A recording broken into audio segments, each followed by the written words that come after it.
What's going on, y'all, and welcome back to another Etheria restart video.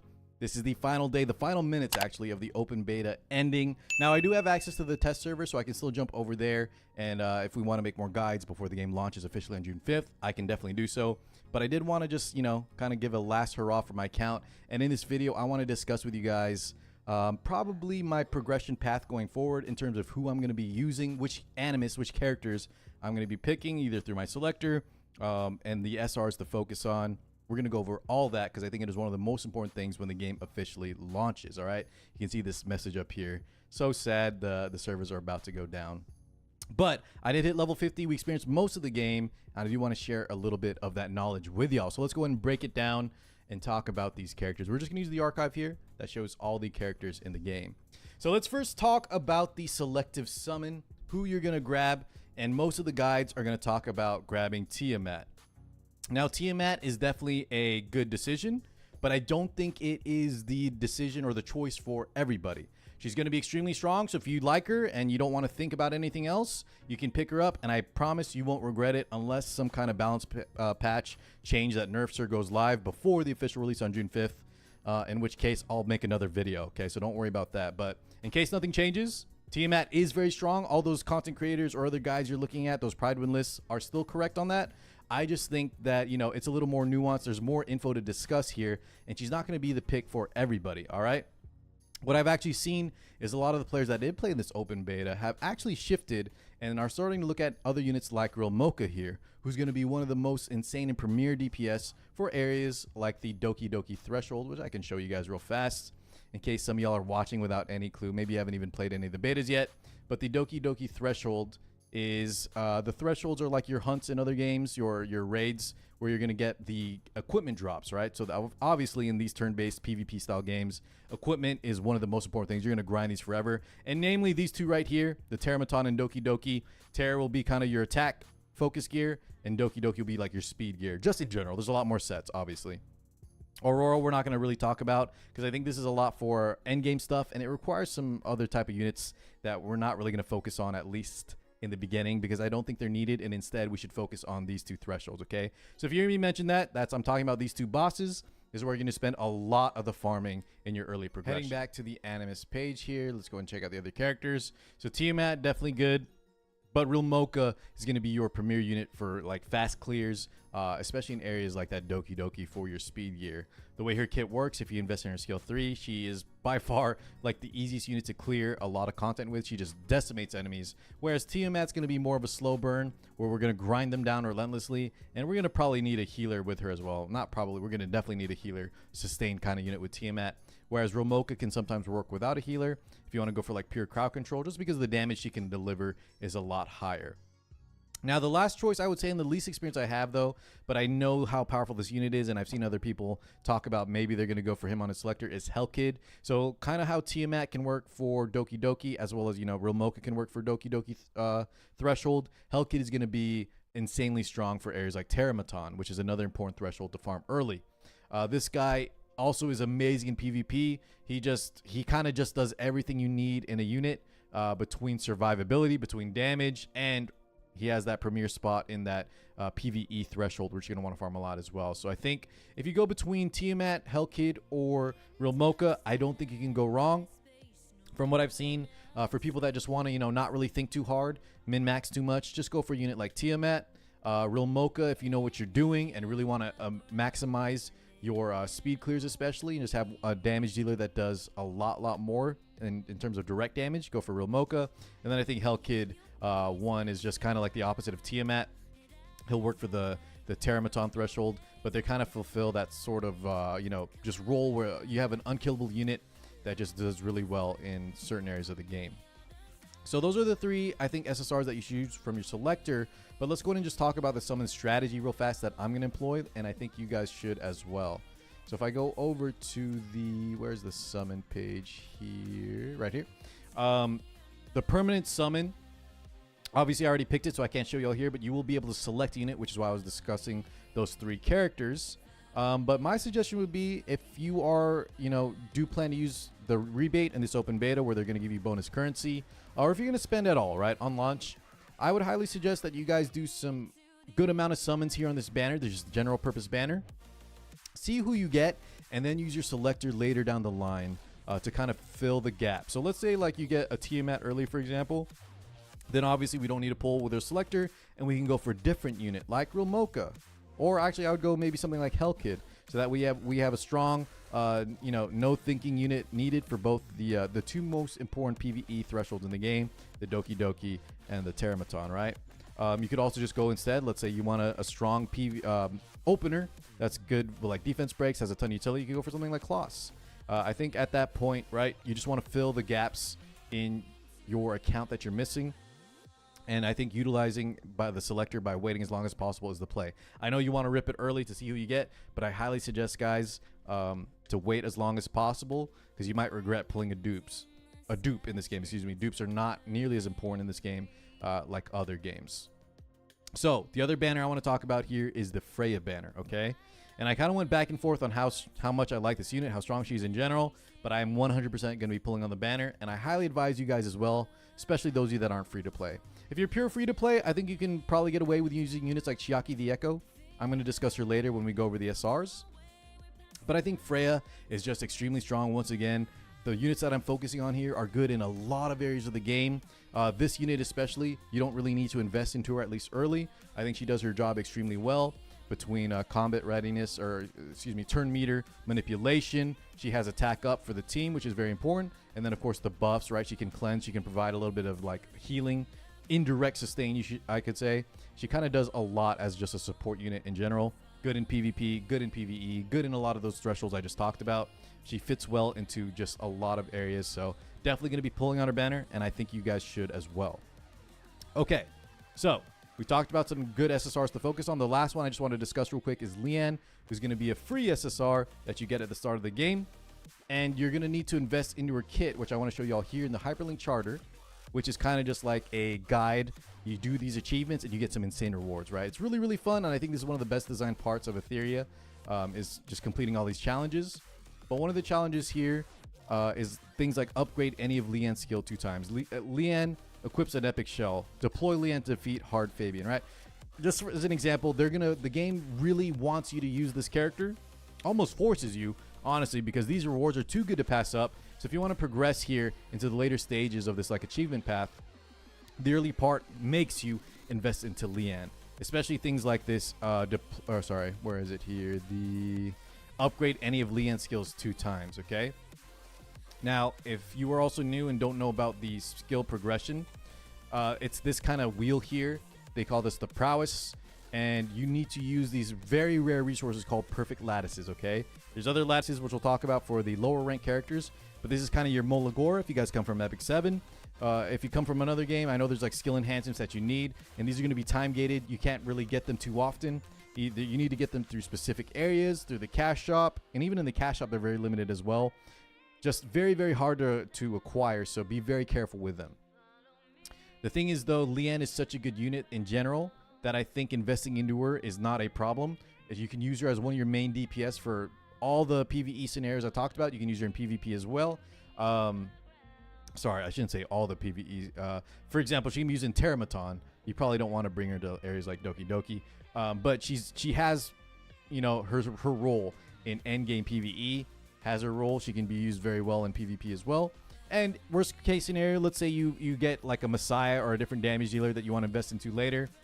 Where's a Messiah here in my list? The game is going to have a reset event. At least they had one in this beta, and I hope they bring it to live global launch, where you get to reset 1 character for free, and then I think you can reset 4 more characters that ramps up in the Hell Gem currency. So just keep that in mind, that I really think you should invest into this character. One, you're incentivized to, and number 2, you also just need her in general for a lot of early clears, and she just works super well. Does AoE damage, works well with the SRs we're about to talk about, and she actually has some turn meter stealing too, so you can even use her without a healer, use her with other units that kind of manipulate turn orders, and I think she's a monster in general. Okay, so recapping real fast, we talked about a bunch of SRs that I think you should focus on, either free or between the selector, and then as well as grabbing units like Freya from the banner. So we kind of have a great core of SSRs, but I keep talking about these prowesses and how they're kind of rare. So what do we do if we can't invest in these characters because we're time gated, we're bottlenecked by these perfect lattices? Well, we look at the SRs in this game, which this is honestly, I think, one of my favorite parts of Etheria. Sorry, let's go over to the archive section. This might be a little easier. The SRs, or the 4 stars, you know, the rarity lower than the highest. In a lot of other games, you know, a lot of times the SRs, the 4 stars, you can use them to clear, especially free to plays like to kind of flex and use these characters in general as an option, you know, where you don't need the highest rarity characters. But in Etheria, I would say like 90% of these are just insanely strong, and some of them are even stronger than SSRs. I'm not kidding. These characters are obscenely strong, some of them borderline broken. So let's go ahead and just... I don't have time to talk about every single one, and I also don't have experience with every single one, but I do want to talk about the standouts, either ones that I've used myself, and I can maybe show some extra gear or some loadouts if you guys want in a separate video.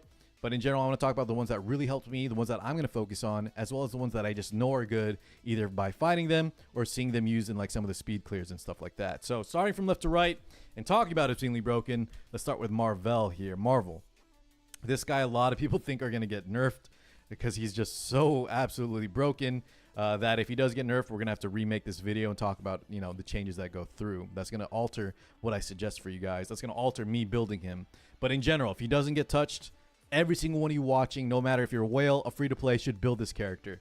He is so strong for many reasons, but let's talk about his base speed. He's pretty fast. On top of that, you know, in the prowess area, these SRs, we can get some free speed in here, which are a lot cheaper because you only need purple lattices instead of the gold lattices that I was showing y'all earlier, which are a lot more common.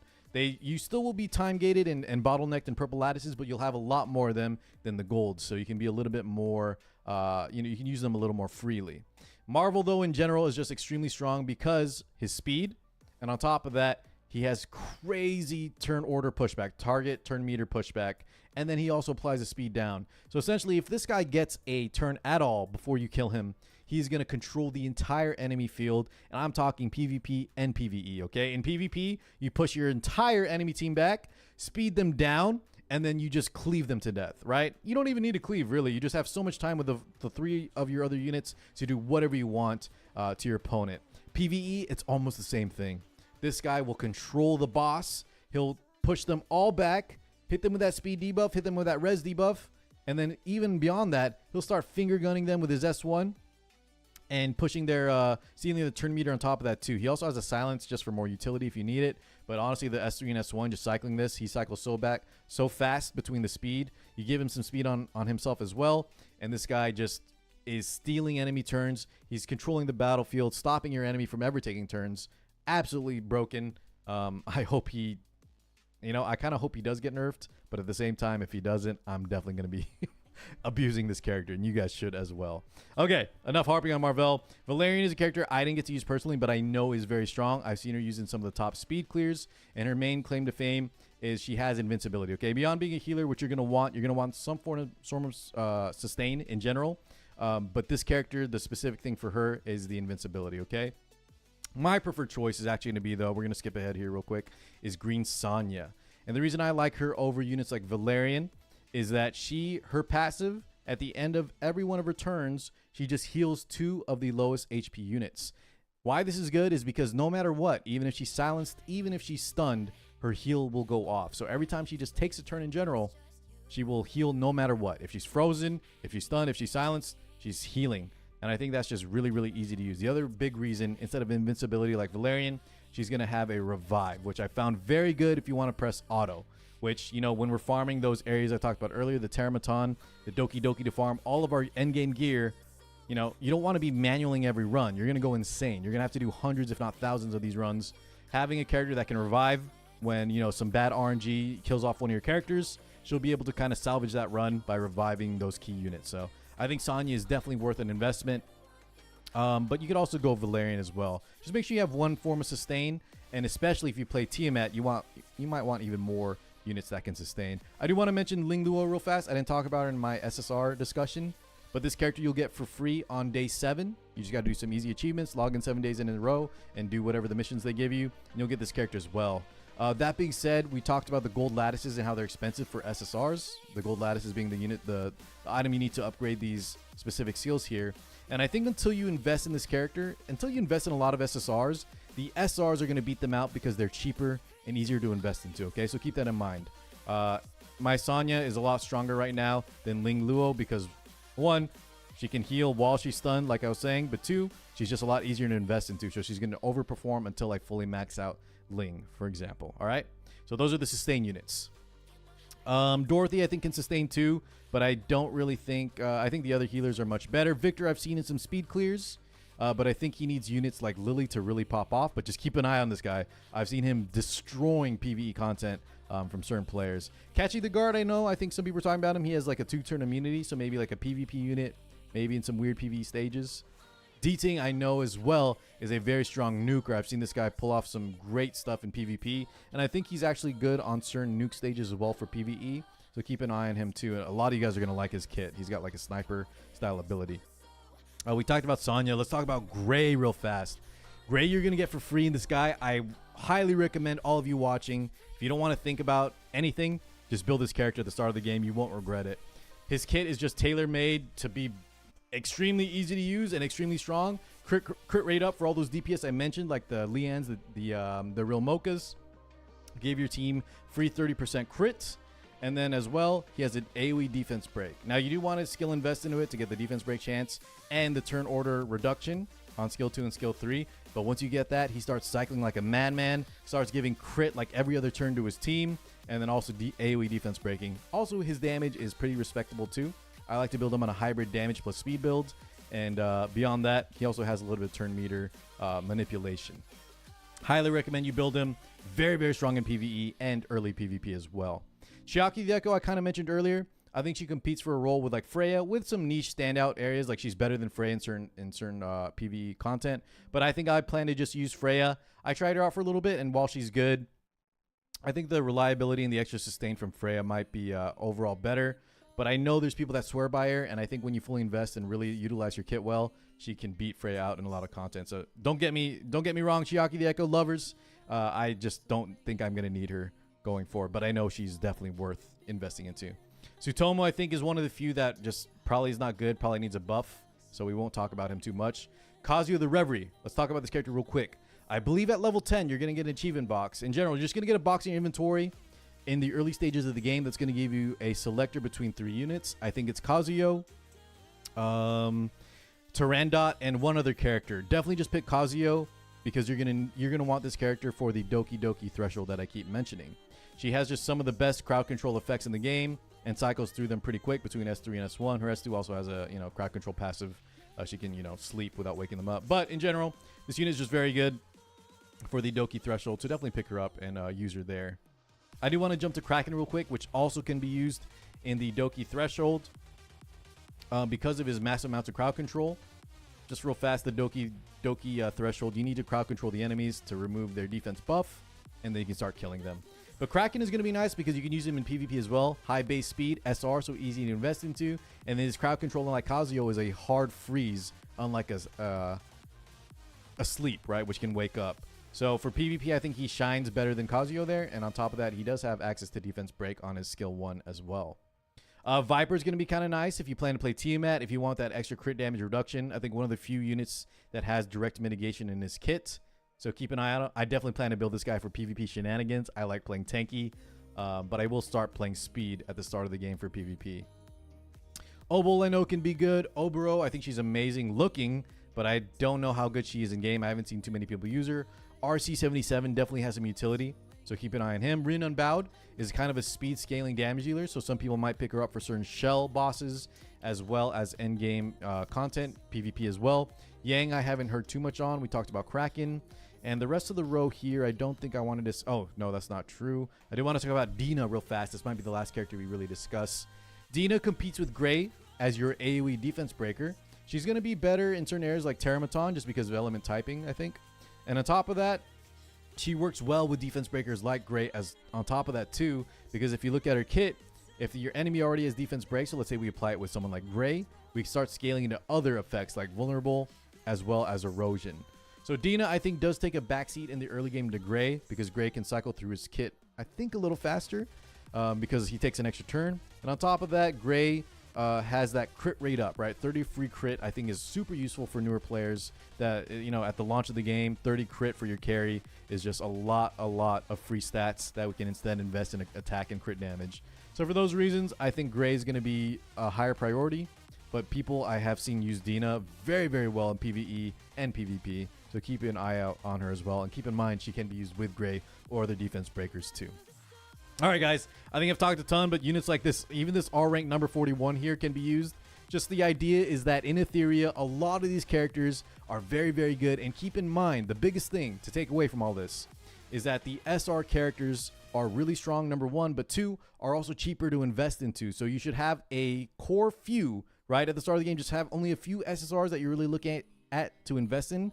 Probably just two in the beginning because the gold lattices are so rare. And then have a handful of good SSRs, especially the ones I talked about, to kind of round out your team compositions because they're going to be cheaper. A lot of them sometimes are even better than certain SSRs. And yeah, you should really utilize them to their full effect. But with that being said, guys, the Etheria servers just went down. So if in future videos here, I'll talk about other things like other progression stuff, tips and tricks, all that good stuff before the June 5th launch. Thank you as always for watching these. I hope you guys are enjoying. And yeah, I'll catch you all in the next one. Peace out, everybody.